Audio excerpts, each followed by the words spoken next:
Hello दोस्तों, आप सभी का स्वागत है इस चैनल में और आशा करता हूँ कि आप सभी ठीक-ठाक होंगे। तो आज हम जानते हैं कि केरल पुलिस एक्ट संशोधन क्या है और ये किस टाइम क्यों न्यूज़ में है।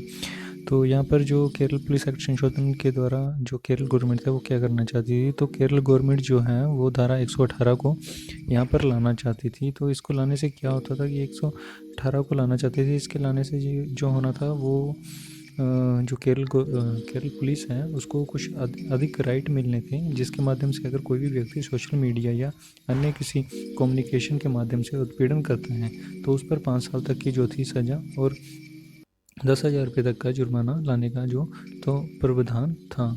तो इसको फ़िलहाल के लिए तो लोगों के विरोध के कारण अभी के लिए तो यहाँ पर रोक दिया गया है। तो ये जो कुछ भी हुआ है वो विरोध के कारण ही रोका गया है। और इसका एक कारण ये भी बता सकते हैं हम कि अभी कमिंग सून केरल में इलेक्शन हैं, तो इलेक्शन की वजह से कोई भी गवर्नमेंट नहीं चाहती कि इस टाइम इसका कोई इफ़ेक्ट पड़े, क्योंकि इसका विरोध जो है वहाँ की लोकल जनता द्वारा ही किया गया है। तो हमें समझना चाहिए पहले कि केरल पुलिस एक्ट होता क्या है। तो केरल पुलिस एक्ट जैसे बाकी सभी स्टेट में पुलिस के लिए, पुलिस को काम करने के लिए जो भी एक्ट होता है जिसमें उनको पता होता है कि कैसे हमें लॉ एंड ऑर्डर जो है पास करने हैं, कैसे हमें काम करना है। तो ऐसे ही केरल पुलिस के लिए भी केरल पुलिस एक्ट है जिसमें उनको लॉ एंड ऑर्डर कैसे पास करने हैं और जनता को तंग किए बिना कैसे अपनी ड्यूटी को और वहाँ की स्टेट में कैसे शांति बनाए रखना है।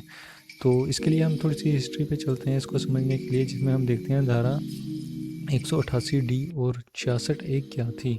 तो और अगर ये धारा, फ़िलहाल तो मैं आपको बता दूं कि इन दोनों धाराओं को फ़िलहाल के लिए सुप्रीम कोर्ट ने 2015 में आईटी एक्ट की धारा 66 ए और धारा 118 डी जो कि केरल पुलिस एक्ट की धारा थी को वो इस आधार पर निरस्त कर दिया था, क्योंकि ये फ्रीडम ऑफ स्पीच एक्सप्रेशन का उल्लंघन करती थी। यानी कि इन दोनों धाराओं को इस टाइम के लिए जो है बंद कर दिया था सुप्रीम कोर्ट ने 2015 में।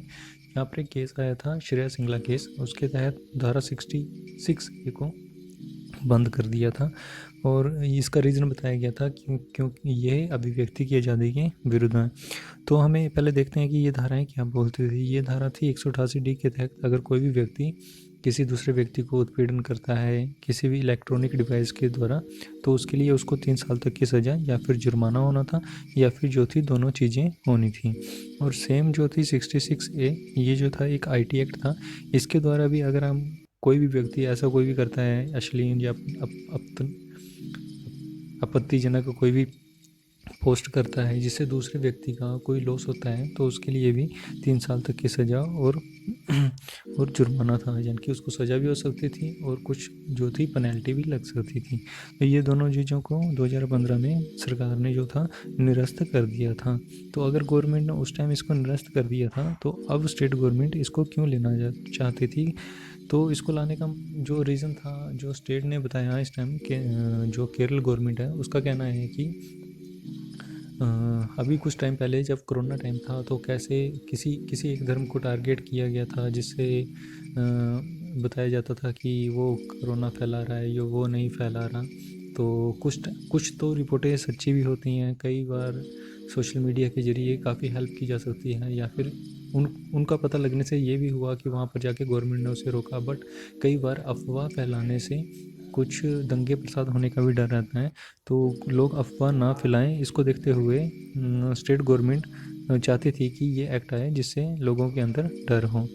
तो इसका विरोध क्यों किया गया, इसका विरोध करने का एक तो रीज़न था कि ये तो एक सबसे पहले जो है अभिव्यक्ति की आज़ादी के विरुद्ध आ रहा था। दूसरा जो था वो 19 आर्टिकल जो 19 है जिसके द्वारा हमें बोलते हैं कि अभिव्यक्ति की आज़ादी है, हमें फ्रीडम टू स्पीच का अधिकार है, हम बोल सकते हैं। तो और उसका भी विरोध कर रहा था। और तीसरा ये है कि वहाँ की लोकल जो जनता है उसका मानना था कि जो भी गवर्नमेंट है अगर वो भ्रष्टाचार करती है और वहाँ के जो लोग हैं अगर उसका विरोध करते हैं तो गवर्नमेंट इस कानून का प्रयोग करके उन पर जो है प्रेशर बनाकर उन्हें दबा सकती है। तो ये इन सभी कारणों से इसका विरोध होने के कारण फ़िलहाल के लिए केरल सरकार ने इसे रोक दिया है। तो आगे देखते हैं हम क्या होता है इसका। फ़िलहाल के लिए यही अपडेट है और अगर आपको ये वीडियो अच्छी लगी तो वीडियो को लाइक करें एंड चैनल को सब्सक्राइब करें ताकि आपके पास नई वीडियो का नोटिफिकेशन आ सकें। Thank you very much.